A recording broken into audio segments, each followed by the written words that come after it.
SD bullion.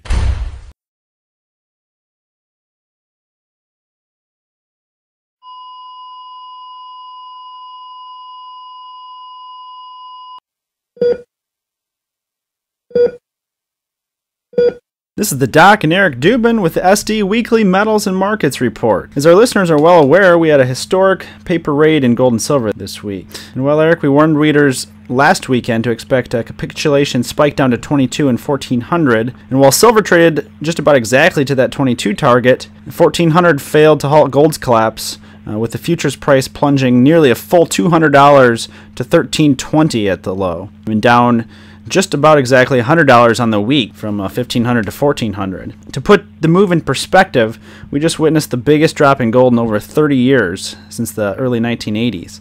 Just Friday's takedown alone was a 5 standard deviation move. A 5 standard deviation move occurs just about once every 5,000 years. And if you combine Monday's collapse to 1320 and the 2-day move in the paper gold price was an 8 standard deviation move. For our listeners who didn't major in statistics, we can pretty much say that the sun is expected to burn out first before an 8 standard deviation move is statistically likely to occur. So it was truly an epic smash, Eric. Indeed it was.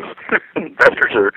Well, actually, I think retail investors are lapping up gold and silver worldwide, at least with respect to paper investors, including a lot of people that I consider to be pretty smart investors are just jettisoning positions left and right. It's a completely different story in the paper versus the physical markets. And really what's interesting is the collapse in the gold and silver futures papers price is flying directly in the face of the fundamentals. Just in the past week, in the same time frame as the collapse, we saw Rio Tinto's Kennecott mine in Utah, which is the second largest silver mine in the U.S., producing up to a massive 5 million ounces of silver a year, which is right now about 16% of U.S. annual silver supply. It's taken offline for a long time, perhaps permanently, in a massive landslide. And also Barrick's Pascua-Lama mine in Chile, which was expected to produce a massive 700 million ounces of silver over its lifespan, was shut down for environmental reasons.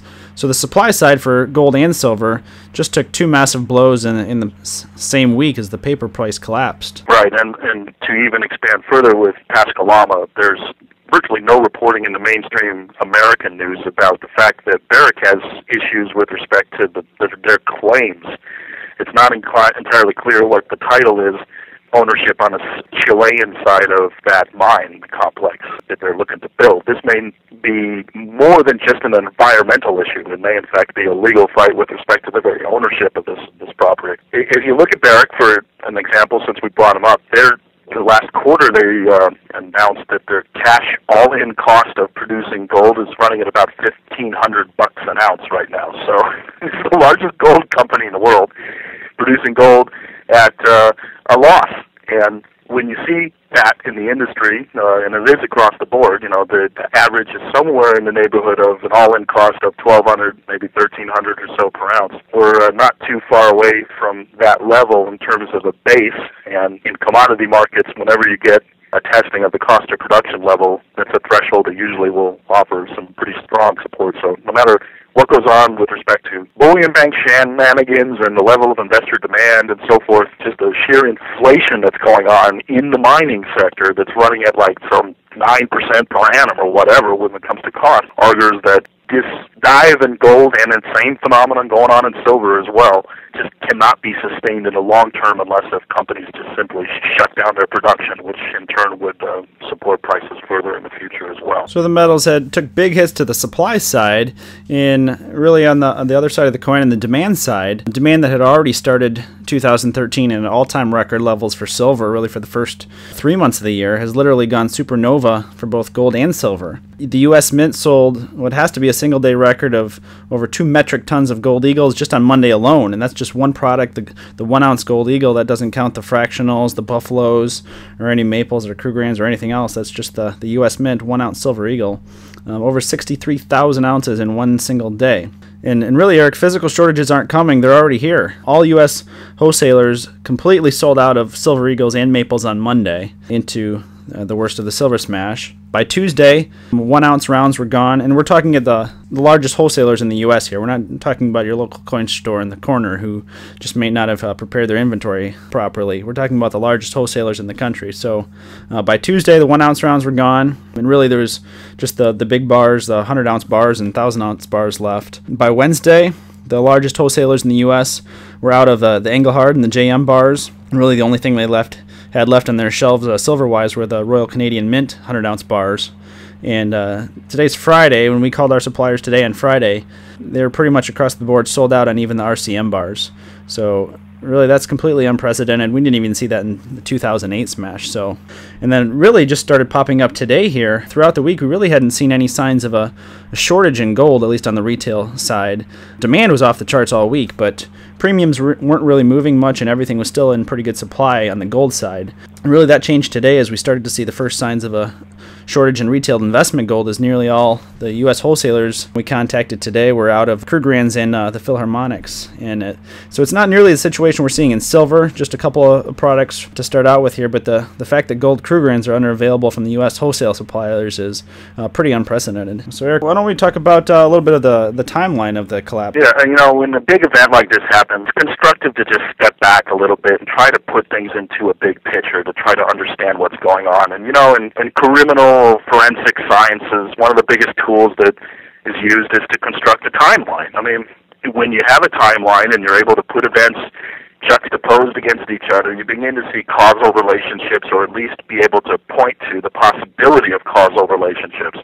Can't necessarily prove everything that goes on, but at least it points to the direction where further investigation has to take place. And, I've been looking at this timeline with respect to the last month and a half or so, and it's pretty telling. I mean, it begins roughly with Cyprus in mid-month March going berserk and blowing up, and all of the realization across the world that the policymakers for the entire Western world banking system are shifting towards the bail-in philosophy as opposed to the bail-out philosophy. Cyprus, for the time being, as we moved in towards April, was beginning to calm down. I mean, the bulk of the news flow and the crisis was mid-March.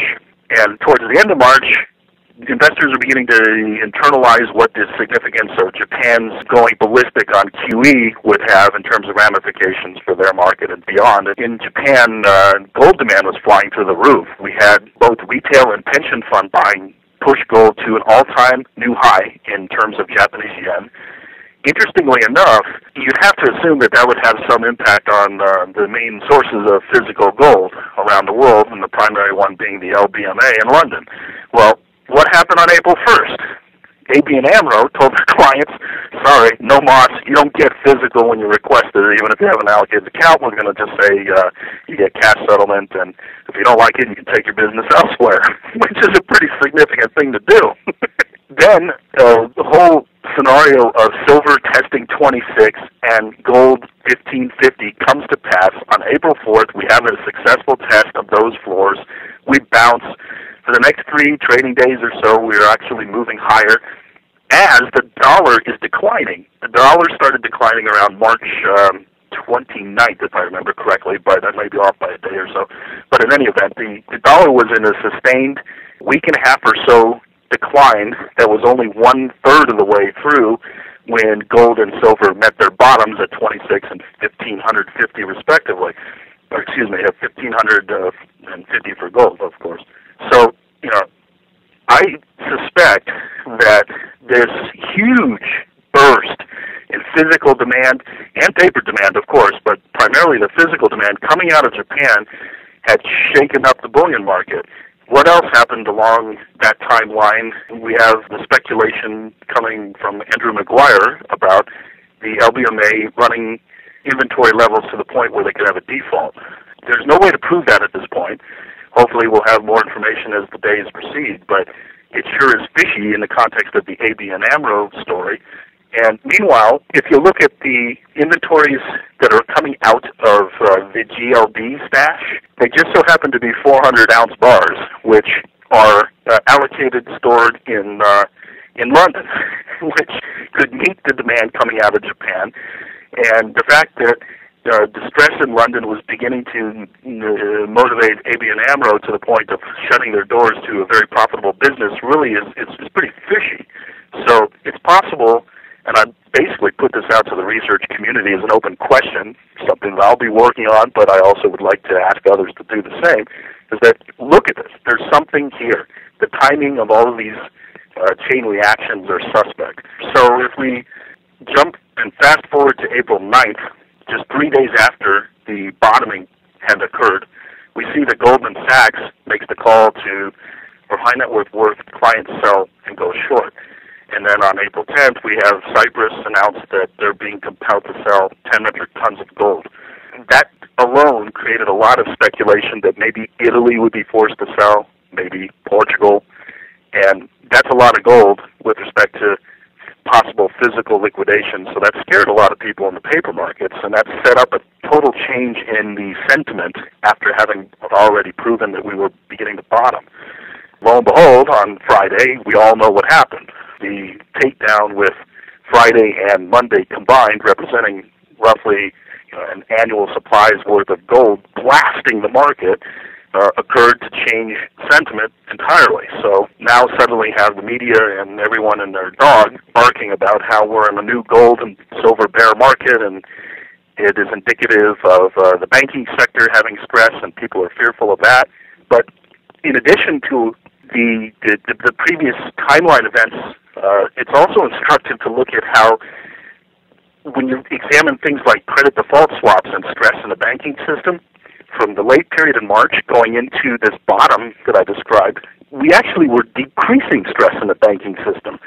So all of the theories that we have from revisionist historians coming out now saying that, hey, wait a minute, this crash happened because people are fearful of the banking system, have got it backwards.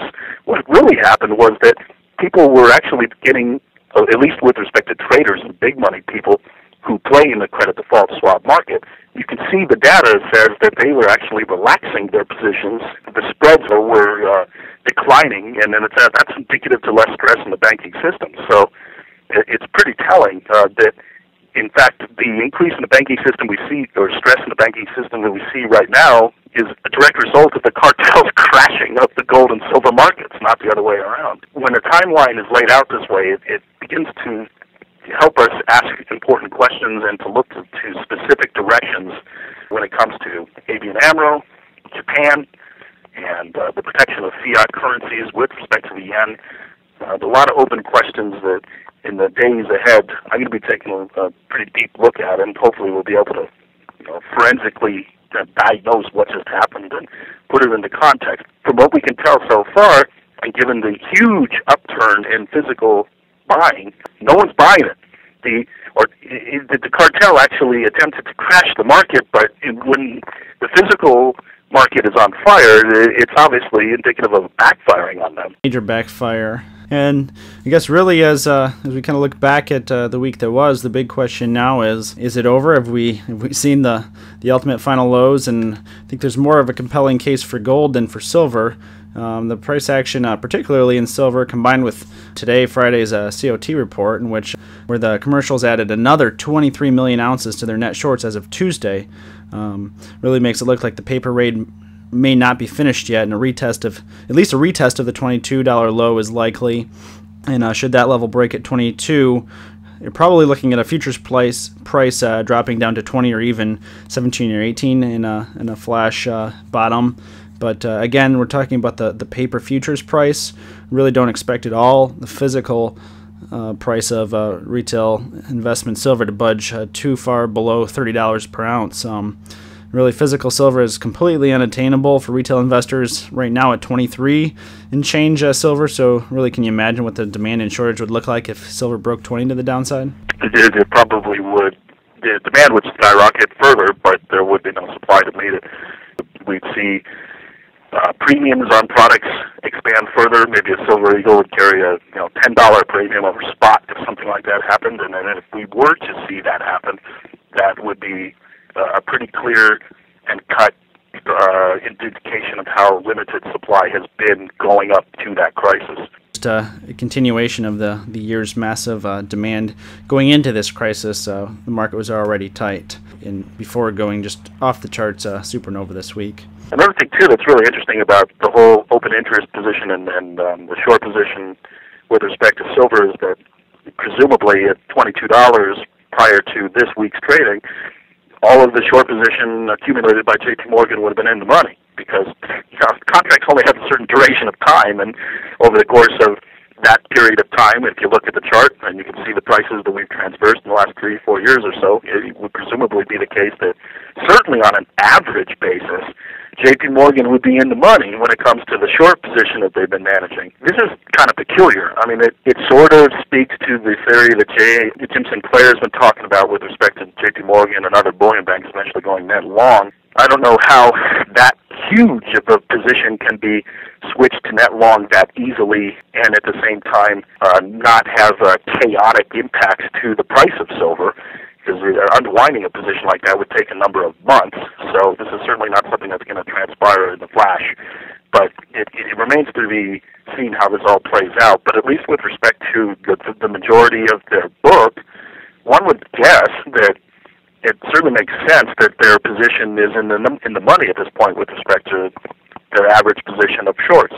Theoretically, they wouldn't necessarily have to bash the price further below 22 to cruise forward in the months ahead to reduce their position. And we should also add, too, that ultimately all of our speculation about where J.P. Morgan's position rests is kind of half blind, because when it comes to the OTC markets, we don't have any reporting. We have no idea what the heck's going on in the OTC market. J.P. Morgan, as a bank with $77 trillion in notional derivative value on their balance sheet, and the Federal Reserve as their sugar daddy providing the credit line to do just that, can basically do whatever the heck they want. I mean, what's an additional couple of $1 trillion in notional derivative value amongst friends with the Fed at your back? When it comes to the OTC market, for all we know, I mean, it's theoretically possible that they could already have a large long position in silver somehow, some way that they've been building over the course of time, or maybe a position in gold that's net long that could conceivably balance out a shock to their silver book, but who knows? It's very peculiar what's going on when it comes to the fact that the silver open interest and the short position amongst commercial bullion banks continues to remain robust. And I just would caution people to look at the reportage of COT and all of the speculations that come with that with a grain of salt, because it's the COT analysis that we conduct today is nothing like what was going on 10 years ago or what have you, because the OTC market is just so huge. The derivatives have polluted everything. That'll pretty much wrap it up for the week. We had gold closing just back over $1,400, down about $100 for the week. Silver closing just back up over 23, down just under $6 for the week, with a interweek loss of a bit more than that. So for Eric Dubin and the Doc, thanks for tuning in to the SD Weekly Metals and Markets Report.